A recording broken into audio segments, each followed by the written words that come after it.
Welcome back traders. आज का video बहुत ज़्यादा इंपॉर्टेंट होने वाला है। अगर आप आज तक आरएसआई को as a overbought oversold indicator use करते थे या अगर आप आरएसआई डाइवर्जेंस ट्रेड करते थे जो कि बहुत बार फेल हुआ होगा और आपका लॉस हुआ होगा, या आप एक कंप्लीट बिगिनर हो, तो आज का वीडियो आपके लिए है।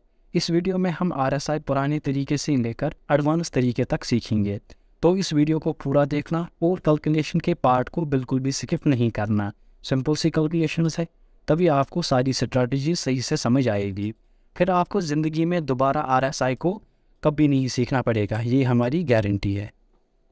आरएसआई यानी कि रिलेटिव स्ट्रेंथ इंडेक्स एक इंडिकेटर होता है जिसे हम टेक्निकल एनालिसिस में यूज़ करते हैं। यहाँ पर आप देख सकते हैं कि एक कैंडल चार्ट के नीचे हमने एक लाइन ड्रा की हुई है। ये एक इंडिकेटर है जिसे हम आरएसआई कहते हैं। अगर आपको आरएसआई को अपने चार्ट पे ड्रा करना है तो आपको ट्रेडिंग व्यू के इंडिकेटर सेक्शन में आना है और आपको यहाँ पर सर्च में लिखना है आरएसआई। और जो पहला ही यहाँ पर आ रहा है कि रिलेटिव स्ट्रेंथ इंडेक्स, आपको इस पर क्लिक करना है और आप देख सकते हैं कि नीचे आरएसआई लाइन जो है वो ड्रा हुई है। टेक्निकल एनालिसिस में हम आरएसआई को यूज़ करते हैं प्राइस मोमेंट की स्ट्रेंथ आइडेंटिफाई करने के लिए। इसका मतलब होता है कि प्राइस किस पावर से ऊपर जाता है या प्राइस किस पावर से नीचे जा रहा है। दैट इज़ वाई हम इसको मोमेंटम इंडिकेटर कहते हैं। या अगर हम आसान भाषा में समझे तो यहाँ पर हम मोमेंटम कह सकते हैं कि प्राइस किस स्पीड से ऊपर जा रहा है या प्राइस किस स्पीड से नीचे जा रहा है, ये हमें आरएसआई दिखाता है। एग्जाम्पल में समझे तो अगर एक सिक्योरिटी का प्राइस जो है वो ऊपर जा रहा है और उसी के साथ साथ आरएसआई भी ऊपर जा रहा है, तो ये हमें दिखाता है कि जो मोमेंटम है वो स्ट्रॉन्ग मोमेंटम है और जो ये मूव है वो एक रियल मूव है, क्योंकि जो प्राइस है वो एक स्पीड के साथ ऊपर जा रहे हैं और इसे धक्का देने वाले मार्केट में बहुत ज़्यादा बायर्स प्रेजेंट है, वो इस सिक्योरिटी को ऊपर की डायरेक्शन में ले जा रहे हैं। यानी कि मैक्सिमम टाइम स्ट्रॉन्ग मूव होता है और रियल मूव होता है। सिमिलरली अगर एक सिक्योरिटी का प्राइस जो है वो नीचे की डायरेक्शन में जा रहा है और इसी के साथ साथ आरएसआई भी नीचे की डायरेक्शन में जा रहा है, ये हमें दिखा रहा है कि प्राइस जो है वो एक मोमेंटम के साथ नीचे जा रहे हैं, तो ये एक ट्रू मूवमेंट होता है। ये हमें दिखा रहा है कि प्राइस नीचे जा रहे हैं लेकिन इसे सपोर्ट करने वाले बहुत सारे सेलर्स हैं और एक स्पीड के साथ जो है वो प्राइसेस नीचे जा रहे हैं। लेकिन बहुत केसेस में क्या होता है कि प्राइस जो है वो ऊपर की डायरेक्शन में जा रहा होता है, लेकिन आरएसआई या तो साइडवेज होता है या तो हल्का सा नीचे जा रहा होता है या तो उतना ऊपर नहीं जा रहा होता है। ये हमें दिखाता है कि प्राइस जो है वो ऊपर तो जा रहा है लेकिन एक मोमेंटम के साथ नहीं जा रहा है। मैक्सिमम केसेस में ऐसा जो मूव होता है वो एक फॉल्स मूव होता है। सिमिलरली एक सिक्योरिटी का प्राइस जो है वो नीचे की डायरेक्शन में जा रहा है लेकिन आरएसआई जो है वो या तो साइडवेज है या थोड़ा सा ऊपर जा रहा है या तो थोड़ा सा नीचे जा रहा है, वो सिंक्रोनाइज नहीं कर रहा है डाउन मूव के साथ। तो ये मूव भी 90% टाइम जो है वो रिवर्स हो जाता है, ये मोमेंटम भी फेक होता है। तो यहाँ पर हम देख सकते हैं कि आरएसआई हमें हेल्प करता है एक ट्रू मोमेंट को आइडेंटिफाई करने के लिए और एक फॉल्स मोमेंट को आइडेंटिफाई करने के लिए। ये स्ट्रैटेजी आपको बहुत ज़्यादा हेल्प करेगी ऑप्शन बाइंग में और इंट्राडे स्टॉक ट्रेडिंग में। अगर हम इसे एग्जांपल से समझे तो यहाँ पर आप देख सकते हैं कि मैंने रिलायंस का चार्ट जो है 15 मिनट्स टाइम फ्रेम पर खोला है और जो इस वक्त डेट है वो 18 अप्रैल 2023 है। यहाँ पर आप देख सकते हैं इस पॉइंट से लेकर इस पॉइंट तक जो स्टॉक है वो 2342 से गिरा है अप टू 2332 तक, यानी कि वो 10 पॉइंट्स तक गिरा है। लेकिन हम यहाँ पर देख सकते हैं कि जो आरएसआई है वो गिरा है 44 पॉइंट्स से लेकर 36 तक, यानी कि ये यहाँ पर 8 पॉइंट्स गिरा है। आरएसआई में जो गिरावट है वो 8 पॉइंट्स की आई है। अगर हम अब देखिए जब स्टॉक यहाँ से इस पॉइंट से लेकर इस पॉइंट तक ऊपर गया है, यानी कि 2332 से लेकर 2342 तक, यानी कि यहाँ पर 10 पॉइंट गिरा था, यहाँ पर सिमिलरली 10 पॉइंट ऊपर गया है। ये जब यहाँ पर 10 पॉइंट गिरा था आरएसआई का वैल्यू 8 पॉइंट से गिरा था, लेकिन जब ये यहाँ से यहाँ तक ऊपर गया आरएसआई का जो वैल्यू है वो बढ़ा है 36 से लेकर अप टू 50 तक, यानी कि यहाँ पर 14 पॉइंट्स का इंक्रीमेंट आया था। यानी कि यहाँ पर 10 पॉइंट ये नीचे गिरा था, आरएसआई का वैल्यू जो है वो 8 पॉइंट से गिरा था, और जब ये इस पॉइंट से लेकर इस पॉइंट 10 पॉइंट इंक्रीज़ हुआ आरएसआई का वैल्यू जो है वो 14 पॉइंट से इंक्रीज़ हुआ। तो यहाँ पर हम देख सकते हैं कि बाइंग का मोमेंटम जो है वो ज़्यादा है as compare to selling moment. तो यहाँ पर हम एक्सपेक्ट कर सकते हैं कि जो नेक्स्ट वो है वो अपनी आएगा। और हम सिमिलरली अगर रिलायंस में इस जगह से लेकर इस जगह तक मूव देखें तो हम देख सकते हैं कि प्राइसेस जो है वो 2357 से इंक्रीज़ हुए हैं अप टू 2374। और यहाँ पर हम देख सकते हैं कि जो RSI का वैल्यू है वो हुआ है इंक्रीज़ फ्रॉम 67 टू 73। तो यहाँ पर हम देख सकते हैं कि RSI में जो है वो 6 पॉइंट्स का इंक्रीमेंट हुआ है और जो प्राइस है प्राइस में इंक्रीमेंट हुआ है 16 पॉइंट्स का। यानी कि यहाँ पर आपको याद रखना है प्राइस 16 पॉइंट से इंक्रीज़ हुआ लेकिन RSI जो है वो 6 पॉइंट से इंक्रीज़ हुआ। सिमिलरली जब डाउन मूव आया इसी पॉइंट से लेकर इस पॉइंट तक तो यहाँ पर प्राइस जो है वो गिरा था 2374 से लेकर 2362 तक। लेकिन जब हम RSI में देखेंगे तो यहाँ पर ये गिरा था 73 से लेकर 54 तक। यहाँ से जो यहाँ तक पॉइंट्स डिक्रीज़ हुए हैं वो है 12 पॉइंट्स, लेकिन RSI में जो गिरावट आई है वो तकरीबन 19 पॉइंट्स की गिरावट आई है। यहाँ पर हम देख सकते हैं जब प्राइस बढ़ा तब हम देख सकते हैं कि प्राइस जो है वो 16 पॉइंट से इंक्रीज़ हुआ लेकिन RSI 6 पॉइंट से इंक्रीज़ हुआ। लेकिन जब प्राइस गिरा तो वो 12 पॉइंट से गिरा लेकिन RSI 19 पॉइंट से गिरा। तो हम यहाँ पर कह सकते हैं कि जो RSI है वो हमें इंडिकेट कर रहा है जो मोमेंटम है वो डाउनवर्ड डायरेक्शन में है। तो यहाँ पर हम फिर डाउनवर्ड डायरेक्शन की पोजीशन बना सकते थे। फिर हम यहाँ पर देख सकते हैं उसके बाद कितना बड़ा प्राइस मूवमेंट आया है नीचे की तरफ। तो यही मैं समझा रहा था कि जो RSI है वो हमें मोमेंटम की यूज़ करते हैं। तो अब हम बढ़ते हैं इस वीडियो की इम्पॉर्टेंट सेक्शन की तरफ जो कि है RSI कैलकुलेशन, जो कि आपको बिल्कुल भी स्किप नहीं करनी है। यहाँ पर मैं आपको बताना चाहूँगा कि आपको ट्रेडिंग व्यू में कोई भी कैलकुलेशन नहीं करनी है, बस आपको वहाँ पर इंडिकेटर डायरेक्टली ड्रा करना होता है। तो आपको वहाँ पर कोई कैलकुलेशन नहीं करनी होती है। हम यहाँ पर इसलिए ये समझेंगे क्योंकि आगे हमें एक स्ट्रैटेजी पढ़नी है जिसे हम डाइवर्जेंस स्ट्रैटेजी कहते हैं। उसमें आपको ये ज़रूर इस्तेमाल आएगा कि हम डाइवर्जेंस कैसे कैलकुलेट करते हैं और हम डाइवर्जेंस किस वैल्यू से निकालते हैं। और तीसरी बात आपको जो यहाँ पर याद रखनी है वो ये है कि RSI की कैलकुलेशन कैंडलस्टिक की किस वैल्यू से की जाती है। क्या वो कैंडलस्टिक के ओपनिंग प्राइस से की जाती है, क्लोजिंग प्राइस से, या हाई या लो से, वो आपको याद रखनी। अब हम देखते हैं कि इसे कैलकुलेट कैसे किया जाता है। मान लेते हैं मैं 14 डेज़ का RSI कैलकुलेट करना चाहता हूँ। तो मैं क्या देखूंगा कि 14 डेज़ में कितने ऐसे दिन थे जब प्राइस अपनी ओपनिंग प्राइस से ऊपर क्लोज हुआ है, यानी कि इसकी एवरेज पॉइंट जो है वो गेन हुए है। फिर मैं वो दिन देखूंगा जब इस सिक्योरिटी का प्राइस जो है वो गिरा है, फिर मैं उन सब का एवरेज लूँगा, फिर उससे हम निकालते हैं इसकी वैल्यू। RSI का जो फार्मूला होता है वो होता है 100 - 100 डिवाइडेड बाई 1 + RS। और जो यहाँ पर RS का वैल्यू होता है वो बराबर होता है average gains divided by average losses. अगर आपको अभी तक यहाँ पर कन्फ्यूजन हुआ है तो वेट कीजिएगा, तो अभी हम आपके सारे कन्फ्यूजन्स क्लियर करेंगे।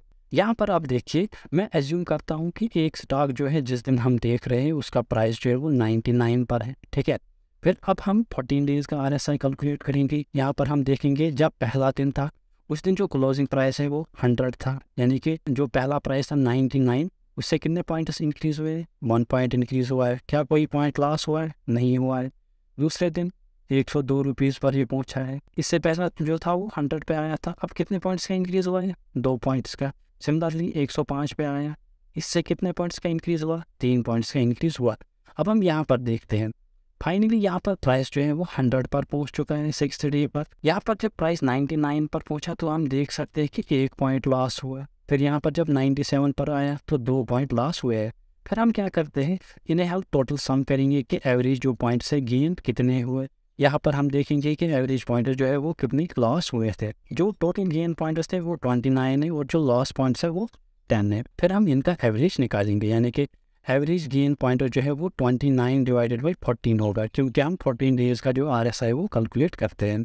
तो यहाँ पर आप देख सकते हैं वैल्यू जो है 2.07 आई है। Similarly average points last 10 divided by 14, उसका वैल्यू जो है वो आया है 0.714। अगर फिर RS की बात करें तो ये बराबर होता है average gains divided by average loss. तो इसका वैल्यू जो है वो 2.07 डिवाइडेड बाई 0.714 आया है, जो कि है 2.8991। फिर हमने इस RS का वैल्यू जो है वो RSI के फार्मूला में मतलब डाला है, पुट किया है, तो वहाँ पर जो है वो वैल्यू 74.3531 आया है, यानी कि अप्रॉक्सीमेटली 74 आया है। तो यहाँ पर हमने अब सीखा कि इस RSI को कैलकुलेट कैसे किया जाता है। यहाँ पर हमने ये देखा RSI को कैलकुलेट करने के लिए हम कैंडल की जो है क्लोजिंग प्राइस लेते हैं, डे क्लोजिंग प्राइस हम लेते हैं, फिर हम RSI का वैल्यू जो है वो कैलकुलेट करते हैं। तो अभी तक हमने समझा कि RSI का वैल्यू जो है वो हम 14 डेज़ के लिए कैलकुलेट करते हैं। वो उसमें हम देखते हैं कि 14 डेज़ में पॉजिटिव क्लोजेस कितने हुए हैं, यानी कि एवरेज गेन्स कितने हुए हैं,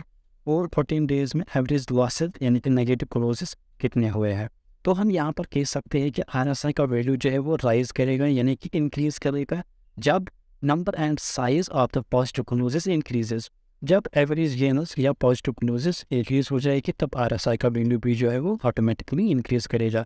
सिमिलरली RSI फॉल करेगा जब number and size of negative closes increases, यानी कि जब नेगेटिव क्लोजेस में मिलेगी यानी कि अपनी ओपनिंग से नीचे जब प्राइस आएगा वो जब ज़्यादा होंगी तो RSI का वैल्यू जो है वो फॉल करेगा।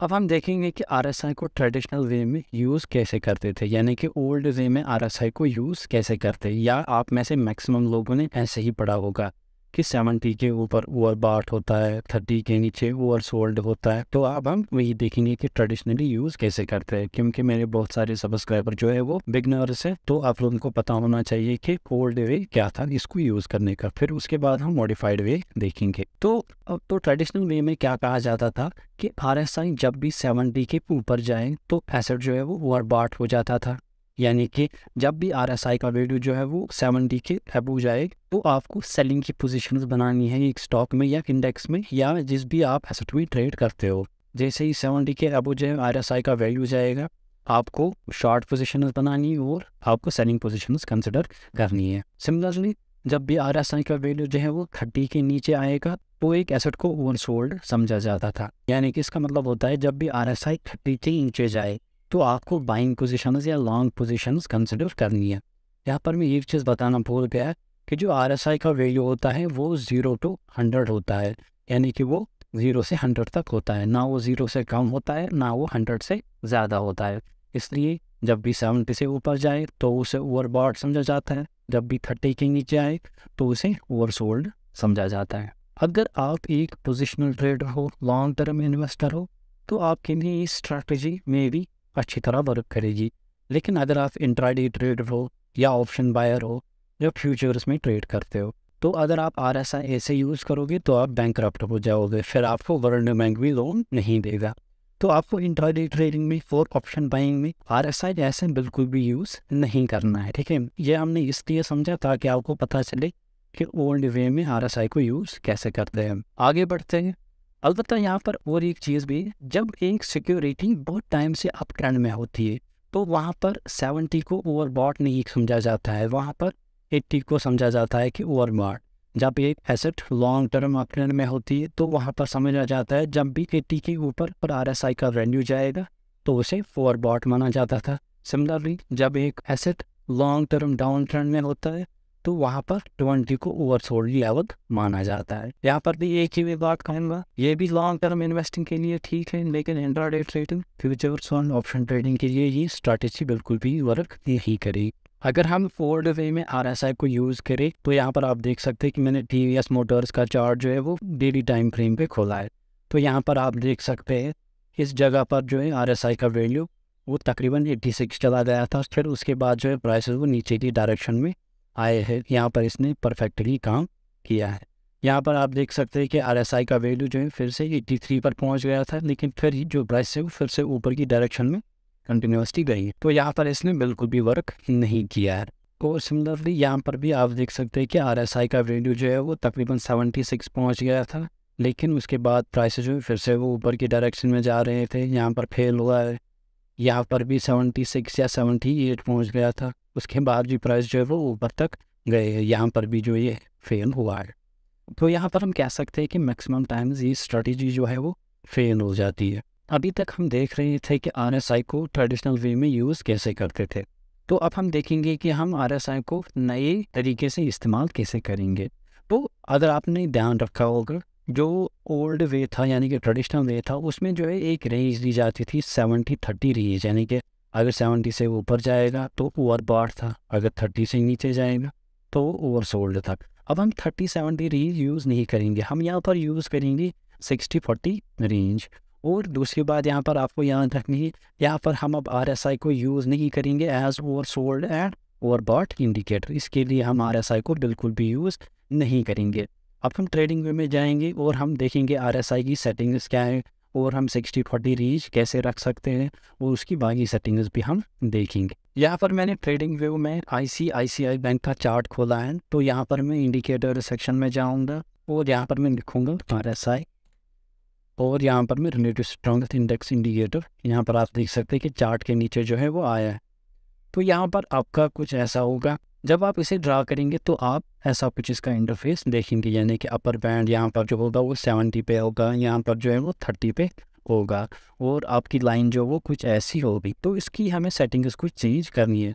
तो यहाँ पर आप देख सकते हैं, यहाँ पर इसका सेटिंग्स आइकॉन है, आपको इस पर क्लिक करना है और आपको इनपुट्स में आना है। यहाँ पर आपको चार्ट ही रखना है, ये तो पहली सेटिंग है, आपको टाइम फ्रेम में चार्ट ही रखना है। RSI हम 14 डेज लेंथ की ही यूज़ करेंगे। सोर्स अभी हम चेंज करेंगे, लेकिन अभी तक आप याद रखो कि हम क्लोज ही रखेंगे। जब मैंने कैलकुलेशंस का पोर्शन पढ़ाया था तो वहाँ पर आपको मैंने बताया था कि जो RSI है इसका वैल्यू जो है वो कैंडल की क्लोजिंग प्राइस से कैलकुलेट होता है, इसलिए यहाँ पर जो है सोर्स में क्लोज है। आप हाई लो ओपन भी रख सकते हैं। ये अभी हमें स्ट्रैटेजीज में चेंज करना है। अभी तक के लिए आप ऐसे ही रखो कि इसे आप क्लोज पे ही रखो। फिर आपको यहाँ पर ऐसे में आप कुछ भी रख सकते हो, इसका हमें कोई इस्तेमाल तो है नहीं, इसको भी छोड़ दो। फिर हम आएंगे स्टाइल्स में। स्टाइल में ये जो RSI है इसको आपको ऑन ही रखना है, क्योंकि ये RSI की लाइन है। यहाँ पर आप इसका कलर चेंज कर सकते हैं। फॉर एग्ज़ाम्पल मैं इसका कलर जो है वो पर्पल रखता हूँ या ब्लू रखते हैं, तो यहाँ पर आप देख सकते हैं इसका इस लाइन का कलर जो है वो ब्लू हो गया है। और यहाँ पर नीचे इसकी थिकनेस है, तो इसकी थिकनेस अभी पहली लेवल पर है, मैं यूजुअली सेकेंड लेवल पर इसको प्रेफर करता हूँ। यहाँ पर आप देख सकते हैं कि इसकी थिकनेस जो है वो इंक्रीज़ हुई है। तो ये थी इसकी पहली सेटिंग। यहाँ पर दूसरी सेटिंग है इसकी RSI बेस्ड मूविंग एवरेज। तो यहाँ पर ये आप देख सकते हैं इसके साथ एक येलो लाइन है जो कि एक मूविंग एवरेज की होती है। अगर आप इस पर क्लिक करेंगे तो ये बंद हो जाएगी, ये ऑन रखोगे तो ये खुल जाएगी। यूजुअली मैं इसको बंद रखता हूँ, कभी कभी मैं इस पर ये यूज़ करता हूँ, ज़्यादातर तो इसका कोई यूज़ नहीं है। अलबत्ता इसकी भी एक स्ट्रैटेजी वो हम आगे देखेंगे, उस वक्त हम इसको ऑन करेंगे। हम इस पर बॉलिंगर बैंड्स यूज़ नहीं करते, इन सब को आप क्लोज़ कर दो इन सब को। तो यहाँ पर है RSI अपर बैंड, तो ये वाला बैंड है जो कि 70 है, इसका वैल्यू यहाँ पर रखा है इन्होंने 70। तो हम इसे 70 से चेंज कर दो, 60 पे लाएंगे। मिडल बैंड हम 50 पे ही रखेंगे और यहाँ पर है RSI लोअर बैंड, ये 30 पे है, इसको हम 40 पे चेंज करेंगे। यहाँ पर आप देख सकते हैं कि इसके सामने एक कलर पैलेट है जो कि अपर बैंड का कलर हमें दिखाएगा।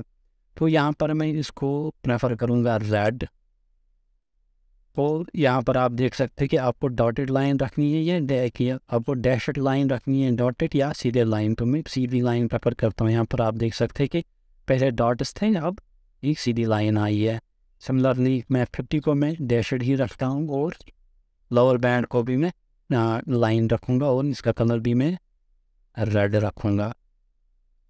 तो यहाँ पर आप देख सकते हैं कि RSI का कलर जो है वो अपर बैंड का रेड हुआ है और 60 पे वैल्यू आया है, मिडिल बैंड 50 पे आया है और वो जो कि हमने डॉटेड लाइन ही रखी है। नीचे हमने 40 पे रखा है और इसका भी इस लाइन का कलर भी हमने रेड किया है। तो बाकी आपको बैकग्राउंड यहाँ पर है, बैकग्राउंड तो मैं डिफ़ॉल्ट ही रखता हूँ इसी पर, तो आप चेंज कर सकते हो। ये वाला कलर वाइट रखना है, रेड, आप कुछ भी रख सकते हो अपने हिसाब। यहाँ पर ओपेसिटी है कितना आपको रखना है, तो ये आपको अपने हिसाब से, ये तो मैं ज़्यादा ये मैं डिफ़ॉल्ट ही रखता हूँ। कौन सा था डिफ़ॉल्ट, यहाँ पर है डिफ़ॉल्ट इसका, तो ये मैं डिफ़ॉल्ट ही रखता हूँ। फिर बाकी आपको कुछ नहीं करना है और आपको ओके करना है। तो यहाँ पर आप देख सकते हैं कि हमने एक नए वे में इसको यहाँ पर ड्रॉ किया है। फिर आपको यहाँ पर नीचे आना है और डिफ़ॉल्ट में आपको इसको सेव एज़ डिफ़ॉल्ट रखना है। जैसे ये सेव एज़ डिफ़ॉल्ट होगा, अब जब अगली बार आप ड्रा इसको करेंगे तो ये ऐसे ही आएगी। फॉर एग्ज़ाम्पल मैंने इसको अभी यहाँ से डिलीट किया है, फिर से मैं जाऊँगा और RSI को ड्रा करूँगा। आप देख सकते हो कि जैसे हमने सेव किया था अभी वैसे ही ड्रा हुई है। तो आपको इसको सेव एज डिफ़ॉल्ट रखना है, फिर आपकी RSI भी ऐसे ही आएगी। अब तो देखते हैं कि इस RSI को हम यूज़ कैसे करते हैं। हाँ, यहाँ पर आपको अभी भी एक चीज़ याद रखना है कि जो सोर्स है यहाँ पर इनपुट्स में यहाँ पर सोर्स है, इसको हम क्लोज नहीं रखेंगे। अभी तक हमने देखा था कि RSI को हम क्लोजिंग प्राइस से कैलकुलेट करते हैं, लेकिन उसमें कुछ फेलियर्स है। जब हम डाइवर्जेंस स्ट्रैटेजीज ऑफ RSI देखेंगे तब मैं इसको चेंज करूँगा, जो कि आपकी परमानेंट चेंज होगी। ये हम क्लोजिंग पे नहीं रखेंगे, फिलहाल के लिए आप ऐसा ही रखना। अब हम देखेंगे जो अभी हमने RSI ड्रा की उसको हम यूज़ कैसे करेंगे। तो यहाँ पर आपको ध्यान रखना है, जब भी RSI 60 के ऊपर जाएगी तो वो इंडिकेट अप ट्रेंड को करना है, आपको बाइंग पोजीशंस पे फोकस करना है। सिमिलरली जब भी RSI 40 से नीचे होगी तो वो डाउन ट्रेंड को इंडिकेट करती है और आपको सेलिंग पे फोकस करना है। तो यहाँ पर आपको एक चीज़ ध्यान रखनी है, ये जो 2 पॉइंट्स है ये इंट्राडे ट्रेडर्स के लिए नहीं है।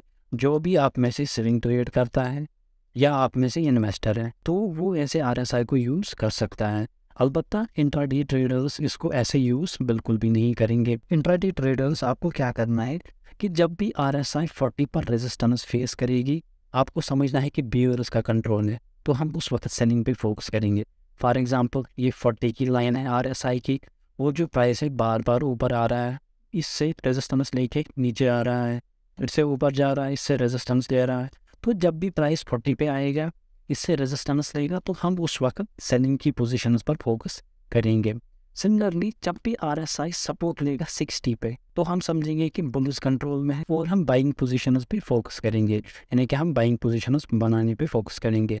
यहाँ पर आप एग्जांपल से समझो, यहाँ पर हम मान लेते हैं कि ये 60 की लाइन है और जो RSI का वैल्यू वो 60 से ऊपर है, तो वो फिर नीचे आता है 60 पे, यहाँ से वो सपोर्ट लेता है, फिर से ऊपर जाता है, नीचे आता है 60 पे, यहाँ से सपोर्ट लेता है। तो हर टाइम जब भी ये 60 पे आएगा हम बाइंग पोजीशन बनाएंगे। ये कब होगा? ये दोनों सिचुएशन, ये 40 वाला और 60 वाला, जब भी एक स्टॉक जो है वो डाउनवर्ड ट्रेंड में होगा या पावरफुल डाउन मूव में होगा, तब उस वक्त हम 40 वाली स्ट्रेटेजी यूज़ करेंगे। और जब भी एक स्टॉक पावरफुल अप ट्रेंड या पावरफुल अप मूव में होगा तब हम देख सकते हैं कि वो बार बार 60 पे सपोर्ट लेता है, फिर वो ऊपर की तरफ चला जाता है। तो ये दो स्ट्रेटेजीज हम इंट्राडे में भी यूज़ कर सकते हैं और स्विंग ट्रेडर और इन्वेस्टर्स भी इस स्ट्रेटेजी को यूज़ कर सकते हैं। और एक बात आपको याद रखनी है, जब भी RSI का वैल्यू जो है वो 50 से अब होगा तो हम समझते हैं कि स्टॉक का जो ओवरऑल ट्रेंड है वो बुलिश ट्रेंड है। और सिमिलरली जब भी RSI का वैल्यू 50 से नीचे होगा तो हम समझते हैं क्या जो ओवरऑल ट्रेंड है वो बेयरिश ट्रेंड है। ये भी हम लॉन्ग टर्म के लिए यूज़ करते हैं। तो यहाँ पर आप एक चीज़ ध्यान रखिएगा, अगर आप स्विंग ट्रेडर हो और या लॉन्ग टर्म इन्वेस्टर हो तो ज़्यादातर ये स्ट्रैटेजीज आपके लिए है। ये दो कभी कभी इंट्राडे में यूज़ होती है, जब एक स्टॉक या इंडेक्स से पावरफुल अप ट्रेंड या डाउन ट्रेंड में होता है तब भी इंट्राडे में यूज़ होती है। ज़्यादातर ये 4 पॉइंट्स आपको इन्वेस्टिंग या स्विंग ट्रेडिंग के लिए ध्यान में रखने हैं, ठीक है। अब हम आगे देखेंगे RSI की स्ट्रैटेजीज जो हम इंट्राडे ट्रेडिंग में ऑप्शन बाइंग, ऑप्शन सेलिंग या intraday stock trading, forex, crypto सब जगह यूज़ कर सकते हैं, जो कि पावरफुल स्ट्रैटेजीज है जिससे आपकी जो ट्रेडिंग गेम है वो नेक्स्ट लेवल पहुंच जाएंगी। इस चीज़ की मैं गारंटी देता हूँ।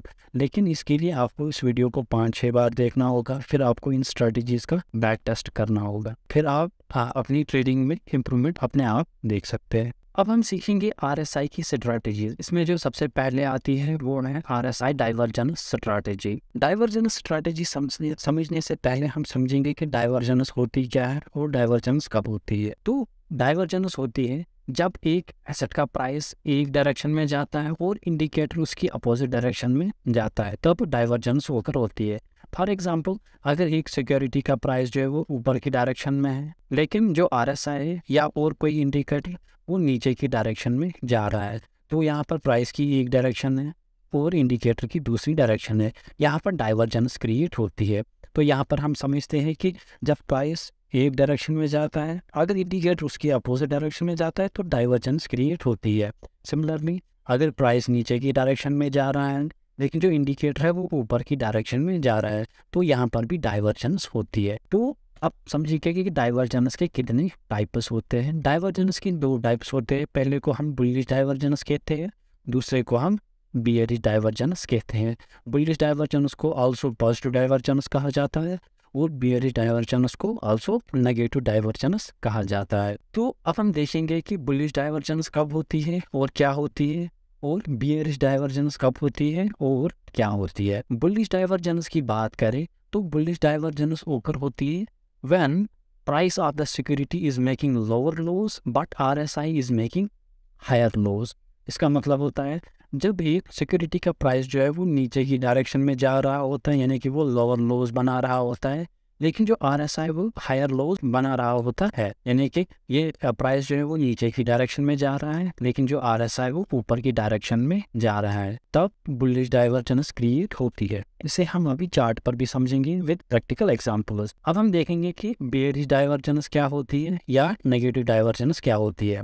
बेयरिश डाइवर्जेंस ओकर होती है जब एक प्राइस जो है वो सिक्योरिटी का वो हायर हाइज बना रहा होता है, लेकिन जो RSI है वो लोअर हाइज बना रहा होता है। इसका मतलब है प्राइस जो है वो ऊपर की डायरेक्शन में जा रहा है, ये हाई है, फर्स्ट हाई, फिर हायर हाई, फिर नेक्स्ट हाई, ये प्राइस का मोमेंट है, लेकिन जो RSI है वो नीचे की डायरेक्शन में जा रहा होता है, लोअर हाई बना रहा है, लोअर हाई बना रहा है और लोअर हाई बना रहा है। यहाँ पर बेयरिश डाइवर्जेंस क्रिएट होती है। तो यहाँ तक अभी हमने देखा कि डाइवर्जेंस दो किस्म की होती है, एक होती है बुलिश डाइवर्जेंस, दूसरी होती है बेयरिश डाइवर्जेंस। बुलिश डाइवर्जेंस तब होती है जब एक प्राइस जो है वो लोअर लोज लगाता है, लेकिन जो RSI है वो हायर लोज बनाता है, यानी कि वो एक दूसरे के अपोजिट डायरेक्शन में चले जाते हैं। बेयरिश डाइवर्जेंस तब होकर होती है जब प्राइस हायर हाइज बना रहा होता है, लेकिन जो RSI है वो लोअर हाइज बना रहा होता है। अगर हम बुलिश डाइवर्जेंस बेयरिश डाइवर्जेंस की एग्जांपल देखें तो यहाँ पर आप देख सकते हैं कि मैंने रिलायंस का चार्ट जो है वो डेली टाइम फ्रेम पर खोला है। इसके बाद हम लोअर टाइम फ्रेम्स पर भी एनालिसिस करेंगे, पहले हम यहाँ पर एग्जांपल समझते हैं। तो यहाँ पर आप देख सकते हैं कि प्राइस इस पॉइंट से लेकर इस पॉइंट तक जो है वो ऊपर की डायरेक्शन में गया है, लेकिन अगर हम यही पॉइंट हम RSI के सीध में देखें तो ये पॉइंट आता है, तो हम देख सकते हैं कि इस पॉइंट से लेकर इस पॉइंट तक, यानी कि इस पॉइंट तक जो RSI वो नीचे की डायरेक्शन में गया है, प्राइस ऊपर की डायरेक्शन में गया है, RSI नीचे की डायरेक्शन में गया है। तो हम यहाँ पर कह सकते हैं कि यहाँ पर डाइवर्जेंस है, जो प्राइस है वो ऊपर की डायरेक्शन में जा रहा है और जो RSI है इंडिकेटर है वो नीचे की डायरेक्शन में जा रहा है, तो इसे हम बेयरिश डाइवर्जेंस कहते हैं। तो ये जो प्राइस मूवमेंट है ये रिप्रेजेंट करता है कि ये फेक प्राइस मूवमेंट है और प्राइस रिवर्स होने के चांसेस जो है वो बहुत ज़्यादा है। फिर आप देख सकते हैं कि उसके बाद जो प्राइसेस सीधे नीचे आए हैं। सिमिलरली अगर हम बुलिश डाइवर्जेंस की बात करें तो यहाँ पर आप देख सकते हैं कि इस पॉइंट से लेकर इस पॉइंट तक प्राइसेस जो है वो नीचे की डायरेक्शन में आए हैं, लेकिन जो इंडिकेटर है इसी पॉइंट पर, यहाँ पर आप देख सकते हैं इस पॉइंट से लेकर इस पॉइंट तक इंडिकेटर जो है वो ऊपर की डायरेक्शन में गया है। प्राइस मोमेंट ऊपर से नीचे की डायरेक्शन में था, लेकिन जो इंडिकेटर का मोमेंट था वो नीचे से ऊपर की डायरेक्शन में था। तो यहाँ पर हम कह सकते हैं ये बुलिश डाइवर्जेंस है। फिर उसके बाद जो प्राइस है वो ऊपर की डायरेक्शन में गए है। तो यहाँ पर हमने एग्जाम्पल्स देखे बुलिश डाइवर्जेंस और बेयरिश डाइवर्जेंस के। और एक बात आपको याद रखनी है कि ये जो मैं पॉइंट्स ज्वाइन कर रहा हूँ वो इस या तो 40 के नीचे होने चाहिए या 60 के ऊपर होने चाहिए। कम से कम एक पॉइंट तो इस रेंज में होना चाहिए, यानी कि 60 के ऊपर या 40 के नीचे होना चाहिए। यहाँ पर जो दोनों पॉइंट थे वो 60 के ऊपर थे, यहाँ पर जो दोनों पॉइंट थे वो 40 के नीचे थे। तो ऐसे हम डाइवर्जेंस देखते हैं। अब हम इसे लोअर टाइम फ्रेम्स पर एनालाइज करेंगे, जिसे हम इंट्राडे ट्रेडिंग में यूज़ करेंगे और ऑप्शन ट्रेडिंग में यूज़ करेंगे। डाइवर्जेंस के लिए अभी भी मैंने आपको कहा कि गुड रिजल्ट्स अगर आपको चाहिए तो एटलीस्ट 1 पीक या ट्रफ जो है वो ओवरबॉट या ओवरसोल्ड रीजन में होना चाहिए, यानी कि 60 के ऊपर या 40 के नीचे होना चाहिए, या अगर दोनों पीक्स भी उसी रेंज में होगी तो वो ज़्यादा बेहतर रहेगा। तो यहाँ पर मैं और एक बात आपको बता दूँ, जो डाइवर्जेंस है वो as a leading indicator act करता है। ये रिवर्सल होने से पहले ही हमें बताता है कि रिवर्सल होने वाला है। और एक बात जो आपको याद रखनी है कि बुलिश डाइवर्जेंस या पॉजिटिव डाइवर्जेंस बनने के लिए जो पिछला ट्रेंड या मूव होना चाहिए वो डाउन ट्रेंड या डाउन मूव होना चाहिए। फिर बुलिश डाइवर्जेंस को ड्रा करने के लिए हम क्या करते हैं, हम एक ट्रेंड लाइन ड्रा करते हैं ट्रफ्स या लोज ऑफ RSI पे, यानी कि ये RSI जो है वो ऊपर की डायरेक्शन में जा रहे हैं, ये इसके यहाँ पर लोज है। हम इन पे एक ट्रेंड लाइन ड्रा करते हैं बुलिश डाइवर्जेंस को आइडेंटिफाई करने के लिए। सिमिलरली बेयरिश डाइवर्जेंस या नेगेटिव डाइवर्जेंस बनने के लिए जो पिछला ट्रेंड या मूव होना चाहिए वो एक अप ट्रेंड या अप मूव होना चाहिए। इसको आइडेंटिफाई करने के लिए हम एक ट्रेंड लाइन ड्रा करते हैं। जो RSI है उसके हाइज पे हम एक ट्रेंड लाइन ड्रा करते हैं, ये इसके हाइज है तो इस पे हम एक ट्रेंड लाइन ड्रा करते हैं। अगर हम अब निफ्टी 50 में बुलिश डाइवर्जेंस और बेयरिश डाइवर्जेंस को देखें, यहाँ पर मैं आप देख सकते हैं मैंने निफ्टी 50 का चार्ट जो है वो 5 मिनट्स टाइम फ्रेम पे खोला है, यानी कि वो टाइम फ्रेम जिस पे हम इंट्राडे ट्रेडर्स करते हैं। यहाँ पर आप देख सकते हैं इस पॉइंट पर, तो यहाँ पर आप देख सकते हैं इस पॉइंट से लेकर इस पॉइंट तक जो प्राइस है वो नीचे की डायरेक्शन में आया है। लेकिन अगर हम यही RSI पर देखें, इस पॉइंट से लेकर इस पॉइंट तक जो RSI है वो ऊपर की डायरेक्शन में गया है, यानी कि यहाँ पर एक बुलिश डाइवर्जेंस है। फिर आप उसके बाद देख सकते हैं कि प्राइस जो है वो ऊपर की डायरेक्शन में गए हैं। यहाँ पर इस वाली स्ट्रैटेजी में ये प्रॉब्लम है कि बहुत सारे लोग जो है वो विक्स को ज्वाइन करके ट्रेंड लाइन खींचते हैं, फिर बताते हैं कि यहाँ पर डाइवर्जेंस है। जबकि अगर आपको याद होगा, जब हम RSI कैलकुलेट करते हैं वहाँ पर हम लोज या हाइज ऑफ द कैंडल नहीं लेते हैं, वहाँ पर हम क्लोजिंग ऑफ द कैंडल लेते हैं। यहाँ पर आपको पता होनी चाहिए कि इसलिए डाइवर्जेंस आपकी 60 to 70% टाइम जो है वो फेल हो जाती है। फिर लोग कहते हैं इसके लिए हमारे पास एक स्ट्रेटजी है, उसे फेलिंग डाइवर्जेंस कहते हैं। तो वैसा कुछ नहीं होता है, ठीक है। यहाँ पर आपको क्या करना है कि मैंने आपको कहा था कि हमें और एक सेटिंग यहाँ पर चेंज करनी है।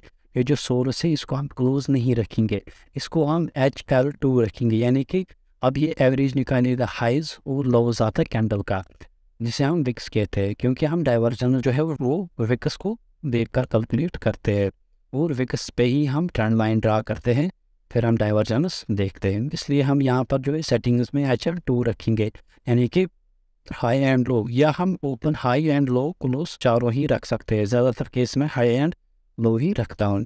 फिर आपको यहाँ पर ओके करना है। अब आप देख सकते हैं कि ये जो डाइवर्जेंस है, क्लियरली ये डाइवर्जेंस दिख रही है इस पॉइंट से लेकर इस पॉइंट तक, ये अभी क्लियर डाइवर्जेंस दिख रही है।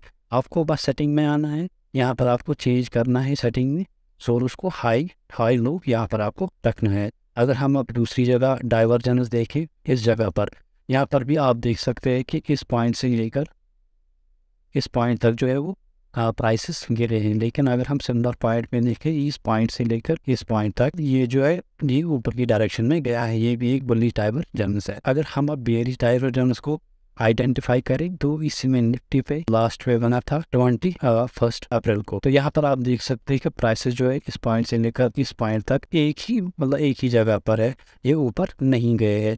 लेकिन अगर हम आप इसी को RSI पर देखेंगे तो हम देख सकते हैं कि इस पॉइंट से लेकर इस पॉइंट तक जो RSI जो है वो नीचे की डायरेक्शन में आया है, यानी कि मोमेंटम जो है वो डाउनवर्ड डायरेक्शन में था। फिर आप उसके बाद देख सकते हैं कि नेक्स्ट कैंडल जो है वो बड़ी सी रेड कैंडल बनी है, फिर जो मार्केट क्लोज हुआ है। अगर कोई न्यूज़ या इवेंट नहीं आया है तो नेक्स्ट डे एक्सपेक्टेड है कि प्राइसेस जो है वो गैप डाउन खुलेंगे। लेकिन जब मार्केट क्लोज होता है तो अगले दिन की ओपनिंग बहुत सारी न्यूज़ पर डिपेंड कर सकती है। अगर कोई न्यूज़ नहीं आई तो एक्सपेक्ट है कि गैप डाउन ही खुलेगा। ये हमने सीखा कि डाइवर्जेंस क्या होता है और डाइवर्जेंस को ट्रेड कैसे करते हैं। RSI की सेटिंग हमने सीखी और बहुत कुछ अभी तक हमने इसमें सीखा। आपको इस वीडियो को 2-3 बार देखना है, फिर आपको समझ आएगा कि RSI को एक्चुअली भी ट्रेड कैसे करते हैं। और बस इतना ही था आज की इस वीडियो में। मैं आशा करता हूँ कि आप सबको ये वीडियो भी पसंद आया होगा। Please make sure to like, share and comment. मैं मिलता हूँ आपसे नेक्स्ट वीडियो में।